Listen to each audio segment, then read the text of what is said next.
हमारी संस्कृति, हमारे संस्कार सदा रहे हमारे साथ। भारत के महान ग्रंथों और काव्यों का संपूर्ण संकलन। सब्सक्राइब करें तिलक। कई तरीके की एलईडी लाइट्स आपके घर और ऑफिस के लिए। GR LED lights, make India bright.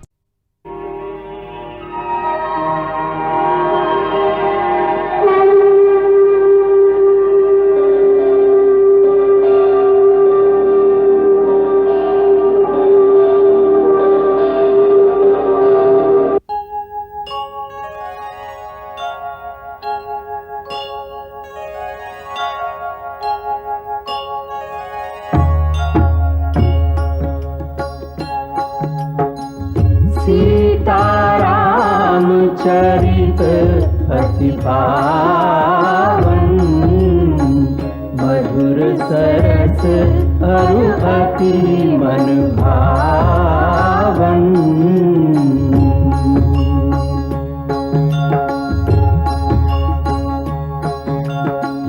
पुनि पुनि कितने हो सुने सुनाए,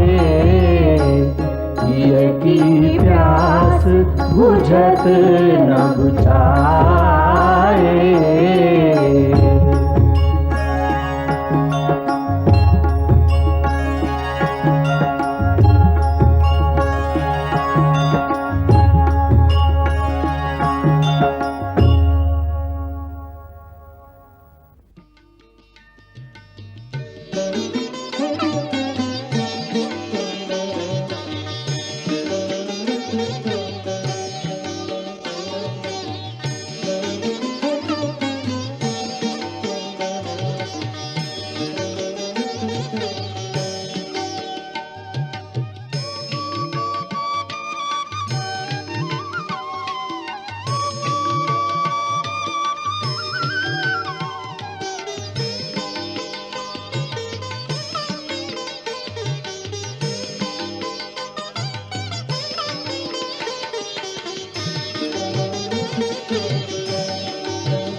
भरत, लक्ष्मण और शत्रुघ्न को कलेवा क्यों नहीं?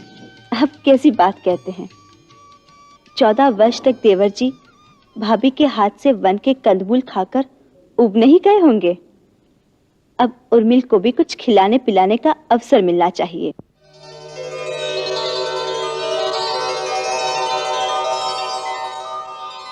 और भरत? हाँ भाभी, हमें क्यों नहीं? बड़ी माँ तो कहती है मेरी सीता से अच्छी रसोई कोई बना ही नहीं सकता। फिर उस रस से हमें क्यों वंचित रखा जाता है? कुछ मांडवी का भी सोचा है? उस बेचारे ने भी 14 वर्ष एक तपस्या की है। आज जब उसकी मन की इच्छा पूरी करने का समय आया है, वह भी छीन लो।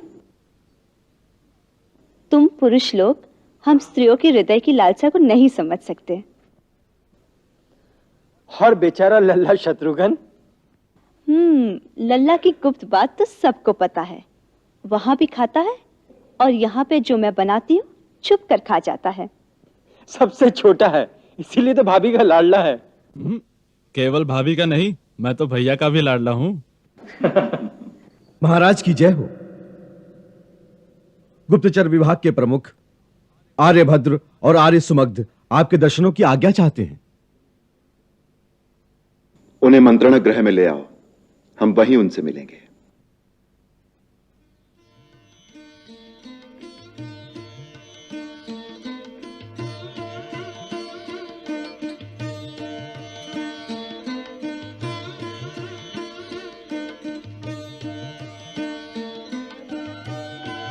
हम वहां से सीधे मंत्री सभा में आएंगे।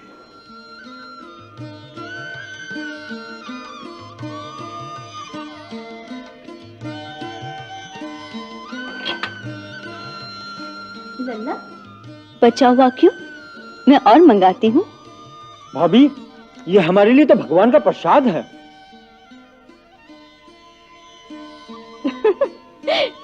देखो तो, सबको खाने की पड़ी है, इसीलिए महाराज के साथ कोई नहीं गया, है ना? जब महाराज अपने गुप्तचरों से मिलते हैं तो वहां किसी को भी जाने की आज्ञा नहीं। क्यों? फिर गुप्त क्या रहेगा? ये गुप्तचर ही तो राजा की आंखें और कान होते हैं, जिनके द्वारा राजा एक ओर अपनी प्रजा और दूसरी ओर अपने राज्याधिकारियों पर दृष्टि रख सकता है कि कौन क्या कर रहा है। जिस राजा में इतनी चेतना ना हो, जो केवल अपने दरबारी और चाटुकारों की बातें सुनता रहे, वो किसी समय किसी भी षड्यंत्र का शिकार हो सकता है। परंतु आप लोगों से किस बात का पता? क्यों नहीं? यदि मेरे ही विरुद्ध कोई शिकायत हो तो मेरे होते हुए वो राजा तक कैसे पहुंचेगी? महाराज ने कहा था, राजा का कोई सगा संबंधी नहीं होता। अच्छा, पत्नी भी नहीं? नहीं, कोई भी नहीं। पिताश्री कहा करते थे, अपने गुप्तचरों की बात राजा को अपने हृदय में ही गुप्त रखनी चाहिए।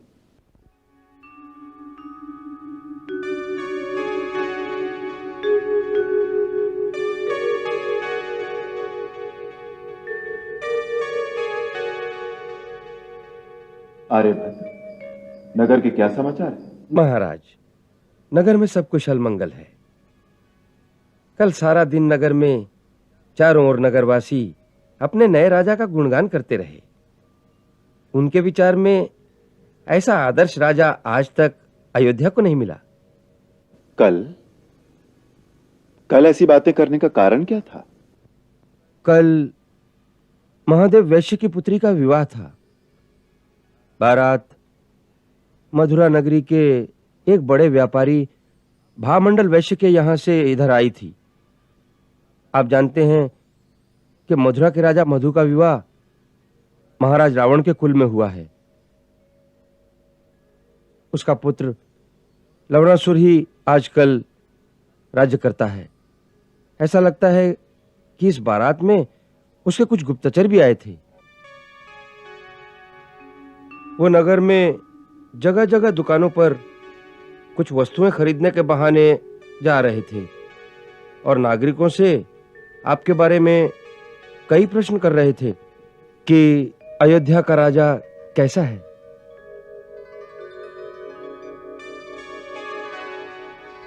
तुमने ऐसा कैसे समझा कि वो गुप्तचर हैं? प्रभु, सारी बारात में केवल ये 4-5 ही बाराती हैं जो कल दिन भर सारी अयोध्या में घूमते रहे। आपकी आज्ञा हो तो उन्हें पकड़कर कुछ पूछताछ की जाए। नहीं, केवल उन पर दृष्टि रखो और जब बारात लौटे तो डोली के कहारों में अपने विभाग के आर्य सुखज और आर्य मधुमत को उनके साथ भेज दो। वो आकर हमें सूचना देंगे कि राजा के मन में अयोध्या के प्रति कैसे विचार है। जो आज्ञा प्रभु। आर्य सुमागत।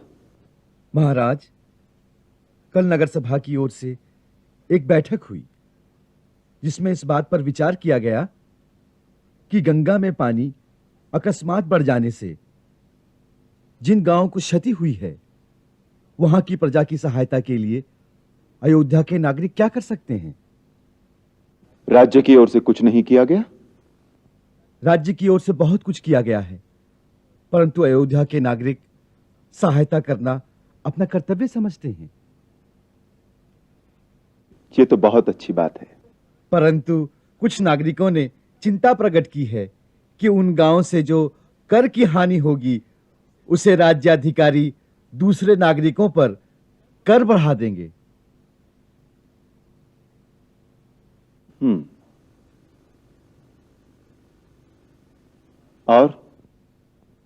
और कल रात क्या हुआ? कल रात एक स्त्री राजमहल के द्वार पर जोर जोर से चिल्लाकर कह रही थी कि मुझे इसी समय महाराज राम से मिलना है, मुझे न्याय चाहिए। फिर प्रहरी ने द्वार नहीं खोला। उसने कहा, प्रातः राज्यसभा में जाओ। फिर वो कह रही थी कि पहले ही मेरे पति ने मुझे घर से निकाल दिया है, मैं आज भी रात भर बाहर रहूंगी तो बहुत बुरा होगा। फिर वो रोती रही। प्रहरी ने द्वार नहीं खोला और वो उसी आवेश में चली गई। कौन थी वो? मैंने ये जानने के लिए उसका पीछा करने की कोशिश की, परंतु वो अपने आवेश में इतनी तेजी से भागती हुई सरयू के किनारे अंधकार में खो गई।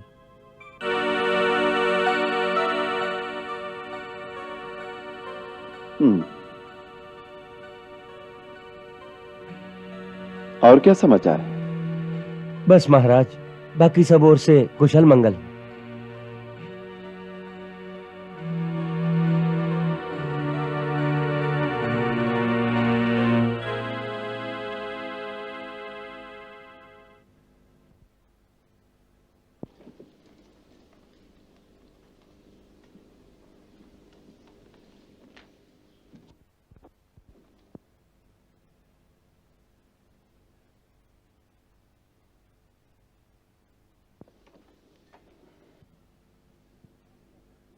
महाराज, यदि आज्ञा हो तो नगर श्रेष्ठ श्री धर्मपाल जी आपकी सेवा में नागरिकों की ओर से कुछ निवेदन करने के लिए आए हैं। हम उनकी समस्या जानते हैं। कुछ नागरिकों को शंका है कि राज्य की ओर से उन पर कर बढ़ाया जाएगा, परंतु उनकी यह शंका निर्मूल है। हम सर्वसाधारण प्रजा से अंधाधुंध कर लेने से कभी सहमत नहीं हो सकते। प्रजा से कर लेना आवश्यक है, परंतु हमारे विचार में राजा को कर उसी प्रकार लेना चाहिए जैसे सूर्य धरती से जल सोखते हैं। जलाशयों में और नदियों में जहां जल अधिक है वहां से अधिक जल, और भूमि पर जहां जल थोड़ा हो वहां से कम। जल सोखकर उससे मेघ बनाए जाते हैं, और मेघ वही जल पृथ्वी पर वापस लौटाते हैं, परंतु भूमि पर बराबर बराबर वृष्टि करके।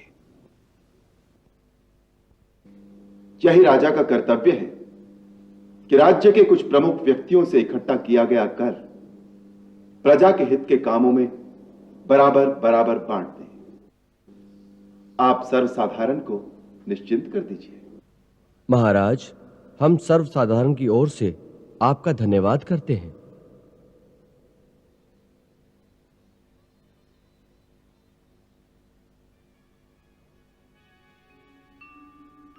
आर्य सुमंत्र। महाराज, कल रात्रि में राजमहल के द्वार पर एक स्त्री न्याय मांगने के लिए आई थी, परंतु उसे यह कहकर भेज दिया गया कि कल सवेरे आना। क्यों? आप राजद्वार के प्रमुख प्रहरी को बुलाकर उसकी जांच कीजिए। महाराज, मुझे यह सूचना प्रातःकाल ही मिल चुकी थी। मैंने उसकी जांच भी की है। प्रहरी का कहना है कि महाराज उस समय महारानी के साथ अपने विश्राम गृह में पधार चुके थे। महाराज और महारानी के विश्राम में बाधा ना हो, इसलिए उसे आज प्रातः बुलाया है। अरे सुमंत्र, यदि न्याय में देरी की जाए तो वो न्याय नहीं अन्याय हो जाता है, और कभी कभी उसका परिणाम बहुत भयानक होता है। हमारे विचार में यदि प्रजा का कोई भी व्यक्ति बेआराम जागता हो तो राजा को आराम से सोने का कोई अधिकार नहीं है। हमने राज्य सिंहासन से घोषणा की थी कि हम आज से एक सन्यासी का जीवन व्यतीत करेंगे, और प्रजाहित के सामने हमारी निजी सुख सुविधा का कोई मोल नहीं। इसलिए प्रजा के किसी भी व्यक्ति को राजा के पास आने में उतनी ही सुविधा होनी चाहिए जितनी एक सन्यासी की कुटिया में जाने में। जैसे भी हो, उस महिला को ढूंढकर हमारे पास लाया जाए।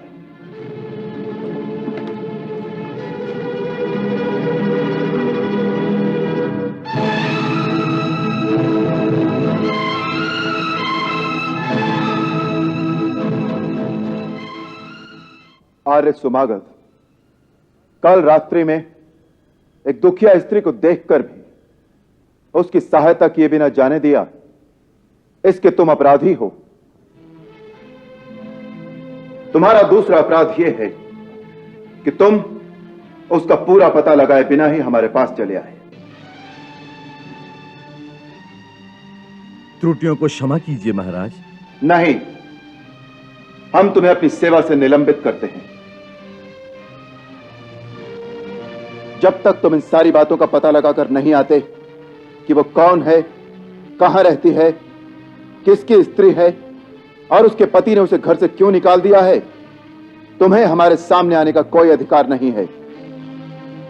एक एक गांव में जाकर पता लगाओ। जब ये सारी सूचनाएं इकट्ठी कर लो, तब हमें अपना मुंह दिखाना।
वीणापाणि नमस्तुभ्यं नमस्तुभ्यं हंसवाहिनी नमस्तुभ्यं वाग्दायिनी देवी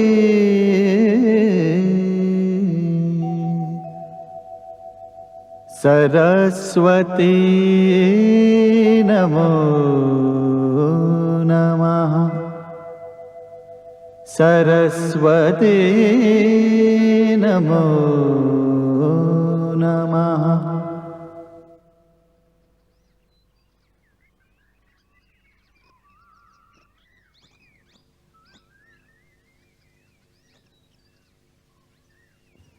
हे माता, ऐसा वरदान दो कि जो मेरी लेखनी से लिखा जाए वो प्राणी मात्र के लिए कल्याणप्रद हो। मेरे पात्रों के चरित्र में ऐसा रस, ऐसा सौंदर्य भर दो कि उनकी प्रेरणा से समस्त प्राणियों का जीवन सुंदर हो जाए। मानव संसार में सुख और शांति का राज्य स्थापित हो। ओम शांति शांति शांति।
जय हो महर्षि।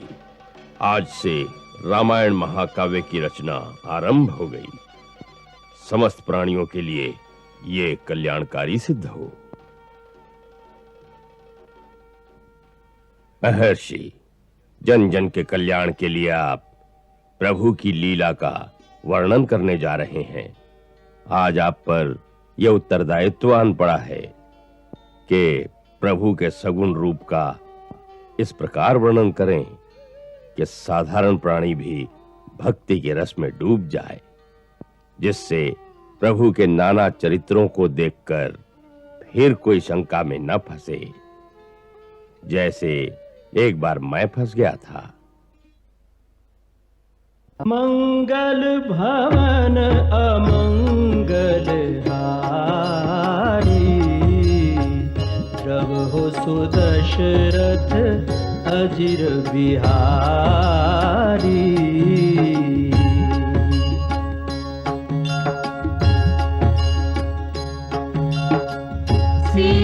सीताराम चरित अति पावन, मधुर सरस अरु अति मन भावन।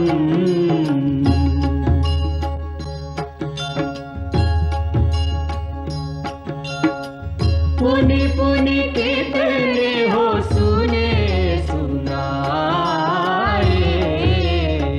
किया की प्यास बुझत न बुझाए।